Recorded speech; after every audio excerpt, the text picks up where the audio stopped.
Siapa sangka nama Jati Munggul atau Jati Unggul dikenal sejak ratusan tahun silam. Menurut tutur yang berkembang, nama Jati Munggul diambil dari sebuah pohon jati yang paling tinggi, besar, dan kokoh.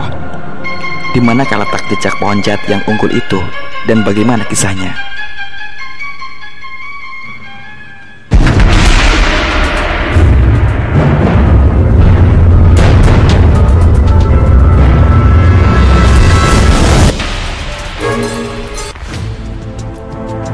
Assalamualaikum warahmatullahi wabarakatuh. Salam setia warga Indramayu khususnya, dan masyarakat Indonesia pada umumnya. Sebelum pada kelanjutan sejarah asal-usul maupun legenda Jati Munggul, ada baiknya pemirsa menekan tombol subscribe atau share video ini agar Anda tak ketinggalan video-video kami tentang sejarah lokal yang mungkin Anda kenal di Indramayu.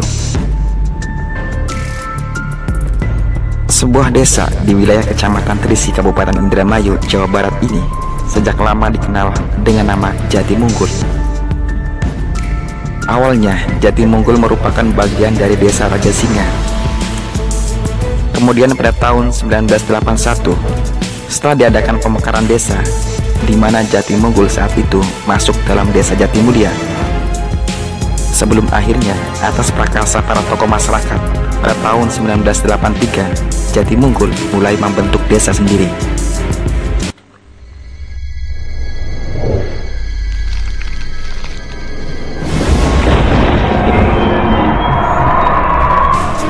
Diceritakan saat itu di sekitar pemakaman hingga ke selatan masih hutan yang penuh dengan jati-jati alam cukup besar. Puncaknya adalah sebuah jati yang paling kokoh dan besar di selatan bagian timur.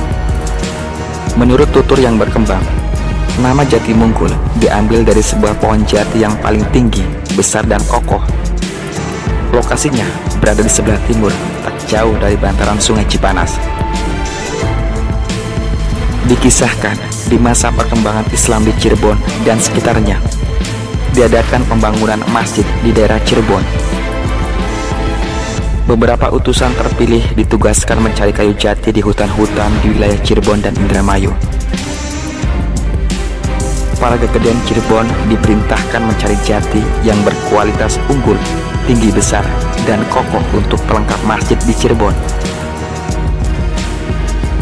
Ada versi menyebutkan masjid tersebut tak lain adalah Masjid Sang Cipta Rasa. Selanjutnya, dari penyusulan hutan-hutan maupun lewat perairan sungai di Indramayu, di sejumlah kawasan hutan jati, beberapa di antaranya dari kejauhan terlihat pohon jati yang ukurannya jauh lebih tinggi, besar, dan kokoh. Sejumlah pohon jati pilihan tersebut berada di lokasi berbeda satu sama lain, seperti di Jati Sawit, yang dulunya hanya ada sauwit atau satu pohon. Kemudian di daerah Jati Sura, yang kini menjadi nama desa di Kecamatan Cikedung, tepatnya di bagian selatan, yang kemudian digenangi air rawa yang kelak dikenal dengan nama Rawa Bolang atau Situ Bolang, di mana konon dulunya terdapat tunggak jati bekas jati tua yang ditebang para gegedian itu. Bergeser ke hutan bagian barat alas Loyang di sisi barat Sungai Cipanas, juga terlihat jati tua berusia ratusan tahun silam yang juga tinggi, besar, dan kokoh. Diceritakan sampai di lokasi, entah bagaimana caranya, akhirnya jati tersebut ditumbangkan.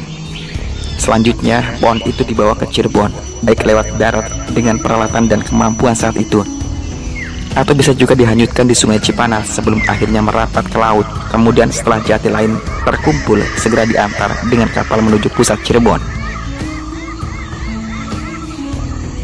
Ada pula kepercayaan masyarakat sekitar, sebagaimana penuturan almarhum Saridin alias Redon, berdasarkan penuturan tetua turun-temurun, jika prosesi penebangan kayu jati raksasa tersebut tak lepas dari unsur metafisik atau kemampuan supranatural yang terjadi dalam waktu semalam saja.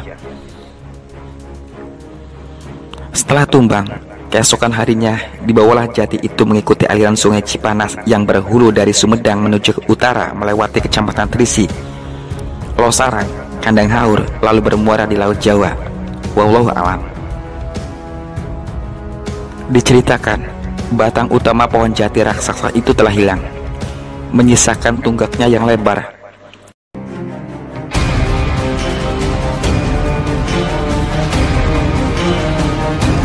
Ratusan tahun kemudian, di awal perkembangan penduduk, di lokasi bekas pohon jati yang hilang itu diadakan acara munjung dengan tanggapan wayang kulit, sekedar untuk menghormati jejak peninggalan pohon jati yang punya nilai sejarah di masa perkembangan Islam dan pembangunan masjid di Cirebon. Konon, saking lebarnya, sisa tunggak jati itu bisa muat duduk beberapa orang. Bahkan dalam acara pentas wayang tersebut dijadikan dasaran tempat duduk Ki Dalang beserta peralatannya. Misalnya di masa pemberontakan DITII, masyarakat sekitar masih menyaksikan pentas wayang kulit di lokasi tunggak jati tersebut. Berpuluh-puluh tahun kemudian, sebelum tunggak jati itu benar-benar sirna, di tengah tunggak jati itu ada lubang yang lambat laun terisi tanah subur. Dari celahnya tumbuh pohon asam yang hingga kini masih ada, berdiri kokoh dan dikeramatkan sebagian masyarakat.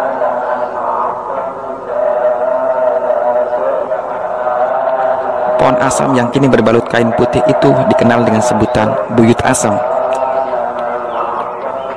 Dulu masyarakat sekitar masih menjumpai sisa-sisa jati raksasa di sisi pohon asam. Beberapa penduduk berebut mengambilnya untuk kayu bakar atau untuk tujuan tertentu. Keberadaan tunggak dari sisa-sisa jati yang terpotong membuktikan bahwa cerita tentang jati raksasa yang dinilai unggul bukan cerita isapan jempol belaka. Hingga kawasan tersebut dikenal dengan nama Jati Unggul, yang akhirnya kenyamanan lidah orang menjadi Jati Munggul.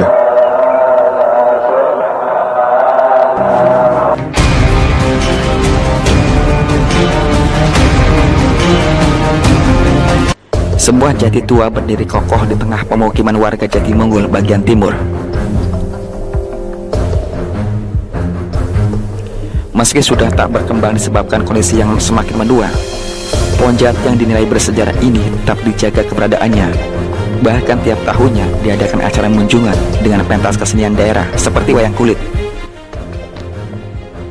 Dari penelusuran sejarah dan sejumlah sumber yang berhasil dikumpulkan, pohon jati tua yang juga dikenal dengan sebutan buyut jati ini disebut-sebut bukanlah pohon jati unggul yang legendaris itu. Konon, situs pohon jati ini mulai ada dan tumbuh sekitar tahun 1800-an, atau tepatnya di masa perjuangan Laskar Bagus Rangin yang memberontak atas kezaliman penguasa kolonial Belanda dan antek-anteknya saat itu.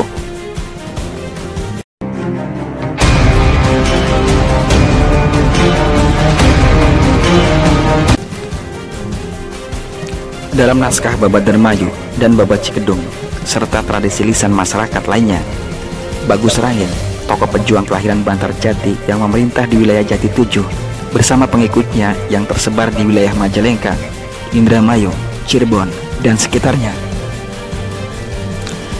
Usai melakukan perlawanan perang yang berlangsung antara tahun 1806 hingga 1812, di mana musuh-musuhnya meliputi dalam Dermayu, Cirebon, dan Sumedang, yang saat itu pro-kolonial, juga orang Cina yang memeras rakyat. Pasukan Bagus Rangin yang memberontak dalam pengejarannya singgah di sejumlah tempat seperti di desa Tempel Kulon, kemudian Cikedung, hingga terjadilah perang yang terjadi di daerah antara Cikedung dan desa Amis sekarang. Saat terdesak dengan kekuatan musuh yang tak seimbang, Bagus Rangin dan pengikutnya bersembunyi di beberapa tempat lain seperti Luwung Sinang, maksudnya Alas Sinang. Selanjutnya menyeberangi Sungai Cipanas dan singgah di kawasan Jati Munggul. Di situ mereka berjumpa dengan seorang bernama Ki Arnawi. Karena berlatar asal daerah yang sama dengan pengikut Bagus Rangin, diantaranya dari Bantar Jati, Jati 7, Sumber, Jatiwangi, dan sebagainya, sehingga Bagus Rangin dan pengikutnya mau singgah beberapa waktu lamanya. Bagus Rangin atau mungkin juga pengikutnya dikenal dengan nama Ki Magrim atau Buyut Magrim. Ia dikenal gemar menangkap ikan di aliran Sungai Cipanas dengan peralatan jala. Kebiasaannya usai menjala ikan dan beristirahat, alat penangkap ikan itu ditaruh pada sebuah kayu jati yang dibuatnya untuk menjemur jala. Singkat kata, setelah lumayan lama singgah, Ki Magrim dan para pejuang lainnya meninggalkan kawasan Jatimungkul, lalu pergi ke utara, kemudian ke barat. Di sejumlah tempat lain yang disinggahi terdapat jejak perjuangan tersebut, seperti di Kendayakan dengan Balong Buyut Magrim, lalu di Manggungan, Gabus Wetan, Kroya, Kandang Haur, Haur Gelis, hingga daerah Subang dan sebagainya. Peninggalan lain dari Ki Magrim yang dulu sempat tersimpan di Jatimungkul, diantaranya baju batik panjang, tongkat, dan alat membatik atau canting. Salah seorang kuncen yang sempat merawat diantara Nyi Endon yang sudah meninggal, lalu berturut-turut keturunannya seperti Nyi Irut dan seterusnya. Semua peninggalan Ki Magrim bisa dibilang sudah hancur dimakan usia. Namun sejumlah nama seperti Ki Magrim, Ki Rali, Ki Badilah, dan Ki Tiris atau Buyut Tiris dan sebagainya menunjukkan keberadaan para pejuang tersebut. Keberadaan situs Buyut Jati adalah buktinya. Konon, sisa batang jati dari bekas penjemuran jala Ki Magrim itu masih ada. Dan seiring berputarnya waktu, tumbuh besar dan menjadi pohon jati yang masih berdiri kokoh sampai sekarang dan dikenal dengan sebutan situs Buyut Magrim atau Buyut Jati. Adapun situs Buyut Asem di bagian timur, di sebuah pekarangan tak jauh dari Sungai Cipanas, disitulah pernah bersemayam tumbuh jati yang unggul nan legendaris itu, yang menjadikan kawasan sekitar dinamai Jatimungkul. Demikian video ini kami buat sebagai hasanah budaya dan sejarah lokal Indramayu dan sekitarnya. Wallahu a'lam.